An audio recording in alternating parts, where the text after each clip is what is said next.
Dwapara era, Dharmaraja lost his kingdom in gambling and was in exile. Then one day, the son of the sage, Markandeya Muni, came to him and greeted him with great joy.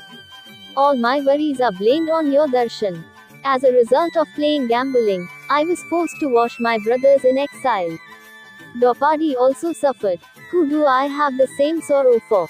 Dharmanandana, if there were many who suffered in life, did not Harishchandraraja lose the kingdom and wait for the cemetery? Wasn't it hard for Nala Maharaja to be in the jungle as a statesman? Wasn't it difficult for Srimannarayana? I will ask about the incarnations of Nala, Harishchandra and Srihari. But Srihari begged him to relate the blessings he enjoyed as a Ramachandra. Then the sages of the Markandeya began to tell the story of Srirama. Maharashtra Dasharatha was a unique hero and possessed the power of Ashvara as Kubera, Bhoga as Indra and Vayu. The moon was as bright as the sun and looked after the citizens as children. During the Dasharatha period that ruled the kingdom for 60,000 years, there were no famines and premature diseases. People were walking along the path.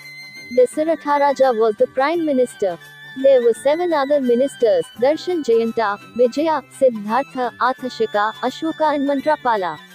Ministers were working day and night for the good of the country. From time to time, the Vasisthas, who were priests of the Ayodhya dynasty, and their son Ramadeva, as well as great sages such as Jabali, Kashyapa, Gautam, Dhyayu, Kathayana, Markandeya, Suyagya, etc., were making a favorable living from time to time. Kausalya was the name of Dasaratha's first wife. She was the daughter of Hanumantha, the king of the Koshala kingdom of the state of Ayodhya. His second wife was Sumitra Devi, daughter of Shuraraja, the owner of Magadha. Kaikeyi was the third queen, the daughter of Ashwapati, the king of Kekayas. Maharashtra Dasharatha had all the glory and prowess of the earth. Though Dasharatha was nearing 3 years of age, the worry of the children remained wild. Dasharatha Mana came up with the idea of making a cavalry and having children in Yaga and continuing the lineage. There is no subterfuge for children. The life of the childless is a waste. Dasharatha worried about Yagya knowing that his wealth was futile. Vasishtha Maharishi, aware of Dasaratha's counsel, came to visit Vamadevaratri and Jabali Maharishi and noticed that Dasharatha was never worried. Dasaratha Maravaru paid homage to the sages and made a guest of the sages by performing rituals. King Dasharatha, the worry in your face today, what worries you? He asked. Dasharatha, Yati is great, is it not known to all that there is no sanity for the childless? If I had children, I would have all the wealth left over. All the wealth is wasted because there is no saint. Quote, there is a saying, Raja Dasharatha, do not worry for your children, Putrakameshti. What is your wish to call Rishyasringa, son of Vibhavadaka Muni, and perform the Pranayamasaka Yoga? The Munis said. Dasharatha summoned minister Sumantra and told him to make all sorts of mischief. Dasharatha learned of the Rishyasringa Muni from the Vashishtas and set out to meet the Rishyasringa with the Galva, Jabali and Guru Vashishtas. Rishyasringa was in the kingdom of the Roman emperor and had already sent a message to the envoys.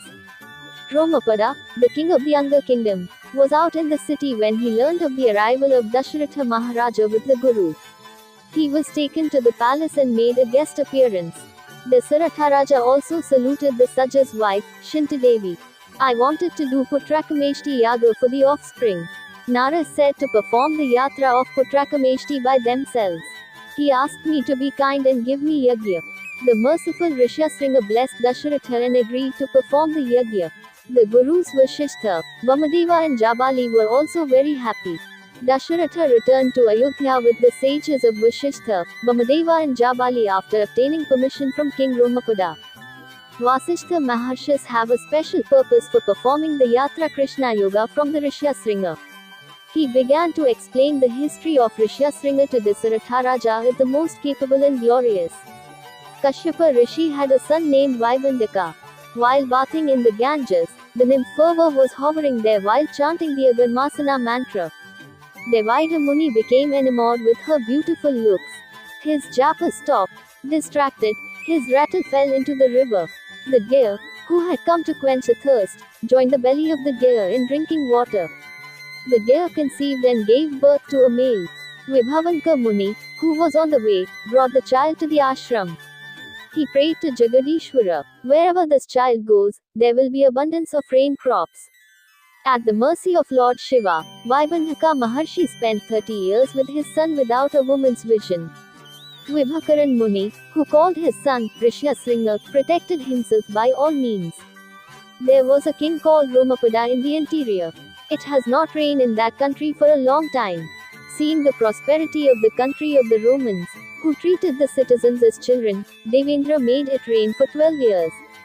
The river wells of the lake were dried up, and the Kudi, young water became hostile. People started leaving the country. Citizens begged to be protected. King Romapada summoned ministers, priests and sages. While they were discussing the matter, the Maharishi of the Triloka circuit came and suggested that Rishyasringa Maharishi, the son of Vibhavanka Muni, be brought to the state and solve the problem. The Maharaja of Romapada summoned the beautiful foxes and sent them to the ashram of Vibhavanka Maharishi, giving them the necessary supplies. Rishyasringa for the first time, look at the women who decorated their beautifully decorated muskan wearing ornaments. "Why come?" he asked. "They wanted us to do a yaga." They offered delicious parting that they had come to invite. Ever since his birth, Rishyasringa has eaten good food and is happy. The women went on to say, "We will come tomorrow." Rama loved the daughter. Hari placed Lakshmi in the chest. Lord Shiva gave half of his body. Thus the glory of a woman's love is immense. Rishyasringa started thinking about them from the moment the women went away. Devida Muni soon learned that the state of the rhythmic shrine had changed, forgetting the afternoon session. The sun did not answer correctly. The deviser did not know the reason throughout the day. The next day, when the Kamini came again, Rishyasringa swagatied him. He had brought the pakwans back.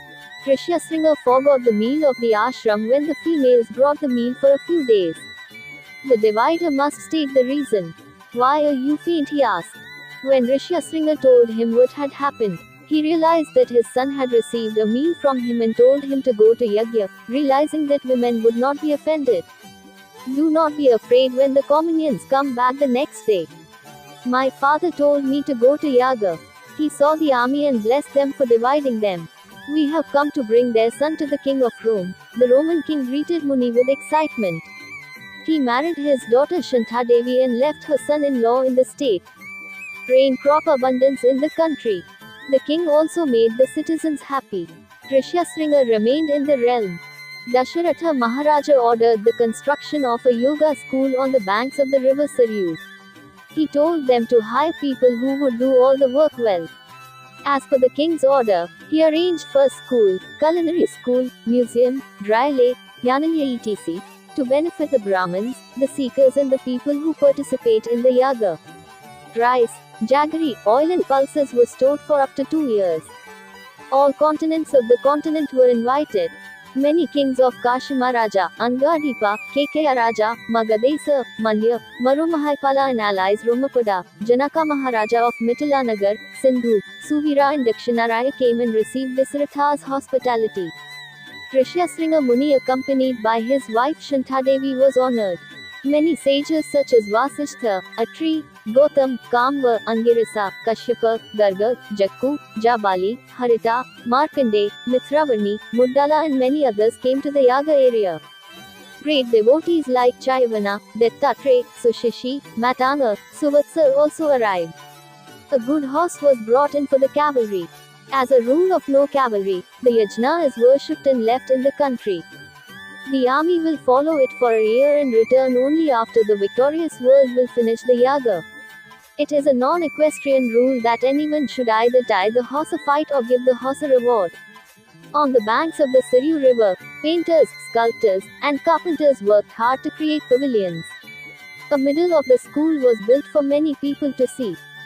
Not only Ayodhya but the citizens of the surrounding states also wanted to participate. The stables, the warehouse, the dining school, the culinary schools, the exhibitions, the trade stalls, the stadium, the drinking water were arranged. Yoga is a religion. Good luck to all. Even the sages in the Himalayas, Vidyapavastva, Aravalli Pavasas are far from the king Dasharatha of Ayodhya. The horse was worshipped and left in the country. The escort force followed the horse. No one interrupted the Dasharatha Yaga who participated in the battle of Devadhanas. The elephant returned after completing a year's traffic. During the Yagya, Maharashtra Dasharatha performed poetry to honor the Vijayan, the eulogy of the Brahmin to Minister Sumantra, the poet's admiration for the ally Romapada, and the Kakaya Raja Kumara Yudhajitu, the epicenter of the Kajeraja Kumara. In the auspicious time, Dasaratharaya bathed mass with the Sati and obtained the permission of the Guru Hiriyas and performed the deity of the gods in the Yaga Mandap. He started the epic poems by planting the Upastambha. Items such as Charu, rice, Kushak, Darbha, Ulukhala, Oralu, Purodasha, Havisu, Achyaki, Tilak, Sesame, Samit, Samidha were collected. The great sages like Markandeya, Kashyapa, Chayavana, Angirasa, Kaushika, Yajnavalka etc. performed various kinds of poetry such as Udhutu, devotee of gods, Hota, devotee of harvest, Prahota, helpers. The Rishyasringa became the sovereign to the Patrakameshti Yaga, and the Cavalcademana became richer. He also carried out the patriarchy. At the end of the Yagya, Dasharatha donated gold, pearls, gems, tapestries, annadanas, treasuries and gifts. When they came to Rishyasringadar and greeted their wives, they spread the word, Suputravaktas to be good children. When Agnideva was finally killed, he died. At that time Indra deities were pleased. Agni Deva gave Dasharatha the role of Payas as an eyewitness in Havakunda. Happily, Dasaratharaja gave half of the payment to the elder queen Kausalya and the other half to the hands of the younger. Kausalya and the Kakyas gave him half of the money that Dasharatha gave him when Sumitra Devi had no money. Dasharatha paid homage to all the kings after the expiration of the Yagya. Dasharatha, who came to Ayodhya from the shore of Saruyas in full expectation of the children, took pleasure in the expectation of the children. The Vasisthas and the rest of the sages spread Dasharatha and went back to their homes. Thus the great king Dasharatha finished the Ashwamedha and Putrakamachistha. Dasharatha queens consumed the pagayas offered by Agnideva at the end of the Patrakamishti Yagya. The trio of Dasharatha queens became pregnant in the past. These queens made different kinds of donations, knowing that the Puranas were born in the womb. Devi of Kausalya gave birth to a male child at the end of the Yagya. The asteroid planets were at their peak during this revival of a star. Kaikeyi gave birth to a boy when she was a star of Pushya Dasami Tithi Pushya, the next day. The next day, when she was a Magha star, Sumitra gave birth to twins on Ekadasi Tithi. Dasharatha named the Kaushalya's son as Rama, the son of Kaikeyi as Bharata, and Lakshmana and Shatrughan to the children of Sumitra respectively. In Ayodhya, a very pleasant atmosphere prevailed. Dasaratharaja had great pleasure in having children in his early 30s. Rama, Bharat, Lakshmana and Shatrughan grew like Balachandra every day. Srimannarayana, who was born as Rama, was amused by childishness. The child lilies were found floating in the ocean on the royal palace. Children with pampered facial gangrene hair brought joy like a full moon. The children were literate while watching their children's playbooks. Gradually he began his great education from the Guru. Veterans, Vedanta, Shastra, diplomacy, weapons, Shastra, horse riding, sword war, Anesavari etc. were taught by the great experts. Rama, the eldest of 4 children, had the greatest love of all. Lakshmana was always with Rama. In the same way, the Bharat Shatrughans were very much in tune with each other. Dasharatha was very happy to see the good qualities of the children. Dasaratha's children were born in the Raghuraja clan as Dasarathiyas. As Rama, Bharat, Lakshmana and Shatrughan reached adulthood, Dasharatha contemplated marrying them and handing over the kingdom.